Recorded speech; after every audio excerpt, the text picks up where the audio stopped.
ভর্তা মানেই বাঙালির আবেগের একটা জায়গা। আসসালামু আলাইকুম এভরিওয়ান। ভর্তা নামটি শুনলেই কিন্তু সকলের মুখে পানি চলে আসে। আজকে আপনাদের সঙ্গে খুবই মজাদার একটি ভর্তা রেসিপি শেয়ার করব, কাঁঠালের হাঁটির ভর্তা। আমি এখানে আধা বাটি কাঁঠালের হাঁটি নিয়েছি, এখন একটা ফ্রাই প্যানে দিয়ে নিয়েছি। আমি চুলার আঁচটা হাইটে রেখে কাঁঠালের হাঁটিগুলো টেলে নিব। আপনারা চাইলে কাঁঠালের হাঁটিগুলো পানিতেও সিদ্ধ করেও নিতে পারেন, তবে এইভাবে টেলে ভর্তাটা করলে খেতে বেশি মজা লাগে। দেখতেই পাচ্ছেন কাঁঠালের হাঁটিগুলো কিন্তু সেদ্ধ হয়ে গিয়েছে এবং কালারটাও চেঞ্জ হয়ে গিয়েছে। আমি এই পর্যায়ে চুলাটা বন্ধ করে ফ্রাই প্যানের উপরেই 10 মিনিটের জন্য রেখে দিব। 10 মিনিট হয়ে গিয়েছে, আমি কিন্তু খুবই সহজেই খোসাটা ছাড়িয়ে নিতে পারছি। আপনাদেরকে আমি দেখিয়ে দিচ্ছি আমি কিভাবে খোসাটা ছাড়িয়ে নিচ্ছি। দেখেন, হাত দিয়ে এইভাবে চাপ দিলেই কিন্তু খোসাটা ছাড়িয়ে যাচ্ছে। আমি এখন কাঁঠালের হাঁটিগুলো একটা পাত্রে নামিয়ে নিব। ওই কড়াইয়ের ভেতরে পরিমাণ মতো সরিষার তেল দিয়ে টেস্ট অনুযায়ী শুকনা মরিচ দিয়ে দিব। আপনারা আপনাদের টেস্ট অনুযায়ী বাড়িয়ে অথবা কমিয়েও দিতে পারেন। এখন আমি মিডিয়াম সাইজের একটা পেঁয়াজ কুচি দিয়ে দিব এবং 4টা বড় সাইজের রসুন দিয়ে দিব। রসুনটি অপশনাল, আপনারা না চাইলে এই পার্টটি স্কিপ করতে পারেন। এখন আমি একটু নেড়ে চেড়ে এর ভেতরে 1 চিমটি মতো জিরা দিয়ে দিব। জিরাটাও অপশনাল, তবে জিরা দিলে কিন্তু ভর্তার টেস্টটি খুবই ভালো আসে, আপনারা চাইলে জিরাটা ব্যবহার করতে পারেন।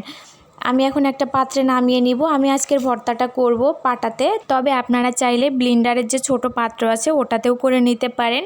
পাটা এবং ব্লেন্ডারে ভর্তা করলে টেস্ট একই রকমই আসবে, তবে আজকে আমার ইচ্ছা হলো যে আমি পাটাতে ভর্তাটা করি, তার জন্যই পাটাই ভর্তাটা করে নিচ্ছি। দেখতেই পাচ্ছেন কাঁঠালের হাঁটিগুলো কিন্তু খুবই সহজেই পিষে নেওয়া যাচ্ছে। কাঁঠালের হাঁটিগুলো পিষা হয়ে গিয়েছে, এখন আমি মশলাটা দিয়ে দিব। মশলাটাও আমি সেমভাবেই পিষে নিব। আপনারা কাঁঠালের হাঁটির ভর্তাটা যদি না খেয়ে থাকেন তাহলে কিন্তু একবার হলেও এই ভর্তাটা খেয়ে দেখবেন, খুবই মজা লাগে। খুবই সহজেই অল্প কিছু উপকরণ দিয়ে খুবই মজাদার একটা ভর্তা তৈরি হয়ে যায়। যেহেতু এখন কাঁঠালের সিজন, আপনারা একবার হলেও ট্রাই করে দেখতে পারেন। যাই হোক, এখন আমি ভর্তার ভেতরে মিডিয়াম সাইজের একটা পেঁয়াজ কুচি এবং ধনেপাতা কুচি দিয়ে দিব। ধনেপাতা দিলে কিন্তু ভর্তার টেস্টই খুবই ভালো আসে, আপনারা না চাইলে এই পার্টটি স্কিপ করতে পারেন। এখন আমি ভর্তার ভেতরে পরিমাণ মতো সরিষার তেল এবং টেস্ট অনুযায়ী লবণ দিয়ে খুবই ভালো করে ভর্তাটি মাখিয়ে নিব। ভর্তাটি মাখানো হয়ে গিয়েছে, এখন আমি একটা পাত্রে পরিবেশন করে নিব। পাটায় ভর্তা করেছি, আর পাটায় যদি গরম ধোয়া ওটা ভাত দিয়ে মাখিয়ে না খায় তাহলে তো হয় না। দেখতেই পাচ্ছেন ধোয়া ওটা গরম ভাতের সঙ্গে পাটায় মাখা ভর্তা, বেশ মজা লাগছিল খেতে। যাই হোক, আজকের ভিডিওটি আপনাদের কেমন লেগেছে অবশ্যই আমাকে কমেন্ট করে জানাতে ভুলবেন না। আজকের ভিডিওটি যদি আপনাদের ভালো লেগে থাকে একটা লাইক কমেন্ট শেয়ার করে দিবেন।